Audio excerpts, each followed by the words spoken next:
Obrigado.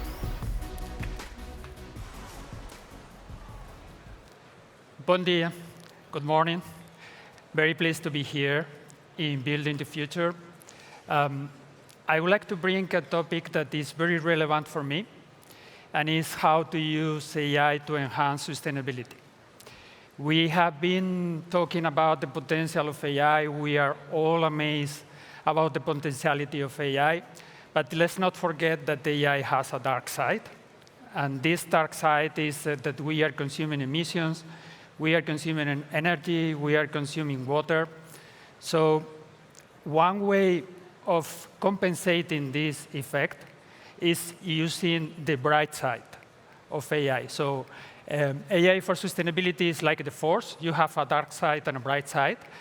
And the bright side is where you are using the powers of AI to really use sustainability solutions, to create sustainability solutions, and so on. So I wanted to, first of all,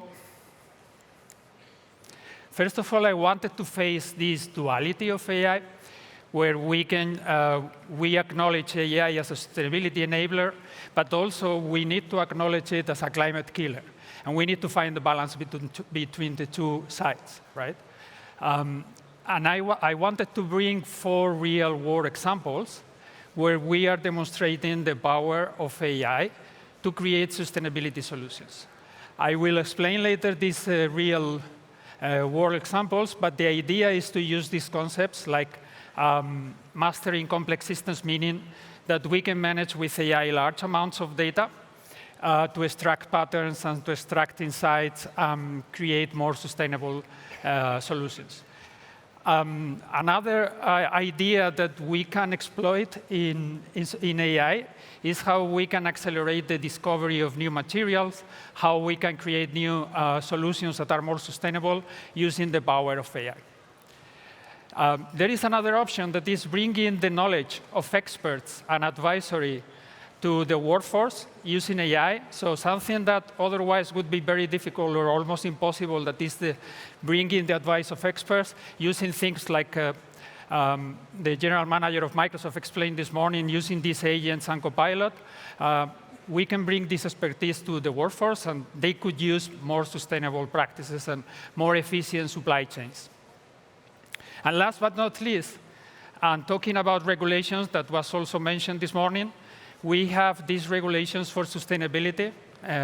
The one I want to focus today is in CSRD. Even though it's probably changing a lot in these days, because there is these news conversations about the omnibus and so on, simplifying the idea of the CSRD. But this is still regulatory compliance that we have in Europe. And I think we can convert this burden, let's say, in a way, in an opportunity to bring more efficient ways and more sustainable practices. So let's start with the elephant in the room. And let's start with the idea that we have this dichotomy in AI. As I was saying before, we can have AI as a climate enabler, where we can use it for more transparency in supply chain, for taking better decisions for climate change using AI, for using the workforce AI agents that I was mentioning, using AI for reporting generation. But we have the other side that we all know about. We all know about this electricity consumption. We all know about the water consumption, and also the shortage of the hardware that we are using for AI, and the short lifetime of the hardware, every aspect that is hindering the sustainability. And we are talking about building the future. So to build the future, we need a future. So that's the reason that this is very important. And we have many examples on both sides. You cannot limit yourselves to these ones, because you can have a lot of examples on both sides. But to bring another example of the paradox of AI, if you take, for instance, how we use data and AI to get better climate decisions, this is something that could help a lot. For instance, we are later considering an example that is for treating the global warming problem. But even if we are using AI for this, we are consuming also resources. So we find this paradox that for any AI project, even those that are destined to use AI for sustainability, we are consuming resources. The idea here is to find the perfect balance. The balance is where you are getting a result that is outweighing the process, where you are getting a better result than the resources that you are consuming. So for me, it's something that we need to have everybody in mind. Every time that we start a project of AI, we need to consider the outcomes that we are getting, and we need to consider the resources that we are consuming. You have some headlines here. You have headlines like, for instance, training a GPT-3 model can emit as much CO2 as 5 cars driven for a year. This is considering GPT-3. GPT-3, it's not the latest state of the art of the model. It's like 2 years behind. So imagine now training GPT-4, GPT-4.5, O1, etc. A lot of emissions. Some of these headlines are a little bit controversial. There is a little bit of controversy discussing if these headlines are real or not. But anyway, the idea is that we are consuming a lot of resources for training these models. Also, another headline is AI data centers consume as much water as 120,000 households in the USA. So it's something, again, probably is not exact, but it's something that we need to take into account. But on the other side, in the bright side, and we will see later the example, is that we can use machine learning, and machine learning with very small models that we can use to reduce the new material discovery time, cutting the timeline for years to days, and reducing emissions, therefore, by 90%. And also, if we are using, or if we are considering a smart building, AI grid power optimization can save at least 15% of the energy. So again, both sides of the balance, and we need to find the perfect balance between both. So now that we have considered the downsides of AI that probably you are all aware of, let's focus on the other side of the balance, on the bright side. And we were talking about measuring and predicting complex systems. We will explain later another example, but let's imagine that we can use AI to extract or to simulate the traffic patterns of our city. So for instance, this morning, coming to Lisbon, there was a kind of a congestion. So if we were able to simulate these patterns and therefore reduce the congestions and reduce the emissions, it's something that could help a lot with sustainability and also with efficiency and life quality. And this is feasible now. This is feasible now with the models that we have and with the technical capacity that we have. We have also the possibility of accelerate the sustainable solutions. So something that is discussed lately is the usage of plastics in the European Union. So we can use AI to create AI models to create biodegradable plastics much faster than we were able to do it before. Empower the sustainability workforce is something that we are going to check later. But let's imagine that we have a supply chain manager that is getting in real-time insights about how the supply chain is emitting more emissions in some part of the process, how could be more efficient, in summary. And about the regulatory compliance, as I was saying before, it's something that we can consider a blessing in disguise. It's something that, using AI, we can streamline this process and also not only limit ourselves to this regulatory compliance, but also to be able to streamline our process.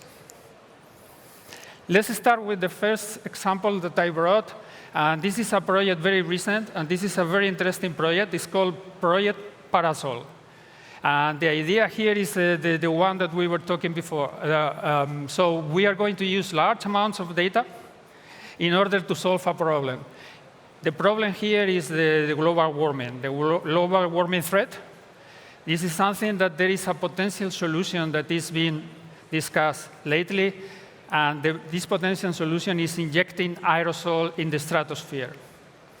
But as you can easily imagine, this is not an easy solution to implement. This is something that a poor or an unequal deployment could cause disruptions in the global precipitation patterns and also even regional conflicts. So the idea of Project Parasol that is open to everyone, you can find it in the internet, is that you have a real-time modeling of this injection of aerosol. The default targets are aligned to the Paris Climate Agreement. So the idea is to reduce the global temperatures by up to 1.5 degrees above pre-industrial levels, and with the timeline of 2035. But the good thing about a simulator like this is that you can work with different kinds of parameters. You can work with more ambitious targets. You can work with different parameters of how much efforts are being dedicated in every region, and also with different timelines. So this is something that you can play with the solution without the damage that could be done with the solution itself. So just simulating, we can help a lot in this kind of problems. Another even more promising for me field of investigation is how we can use generative AI models to generate new materials.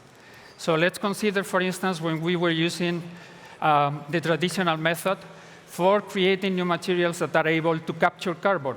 This is another way of helping sustainability, creating materials that could help with the idea of capturing carbon. So the traditional method based on a screening one by one of the materials could take years. And at the same time that it was taking years, it could take a lot of emissions to create the material. So Microsoft Research, they have released an open source model, and it's very important that this open source is with MIT license, that is able to screen or to navigate through complete chemical spaces and create potential candidates for the properties that we are looking for. And these potential candidates are not only limited in the idea of the constraint the chemical constraint, but we can also use the different constraints like electronic and mechanical. More important even is that we can simulate the material behavior before production. So basically, we are reducing the emissions that we are using in this process because we can simulate the properties before. So the result or the outcome is spectacular. We can create new materials 5,000 times faster and reducing the timeline from years to days. But again, as I was saying at the beginning, even more important is an open source model. So you can find the weights in GitHub and in Hugging Face. You can download the weights, and you have all the instructions in GitHub to fine-tune the model for the materials that you are using.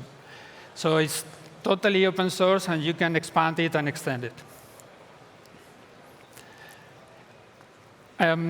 One, probably it's a more simple project, but very interesting as well, is the idea that I was mentioning at the beginning when we are bringing the expert advice through AI. And the most simple idea probably for this is using a chatbot, an AI agent. Even though it seems simple, but it's been very, very productive when using it. And one example is this farmer.chat. Farmer.chat is a chatbot, as the name implies, that provides a virtual agronomist and is providing farming advice in several languages and using natural language.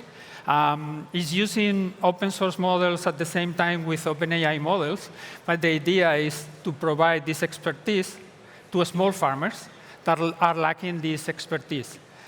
And not only these small farmers are obtaining suboptimal yields in economical terms, but they are also using more pesticides than normally.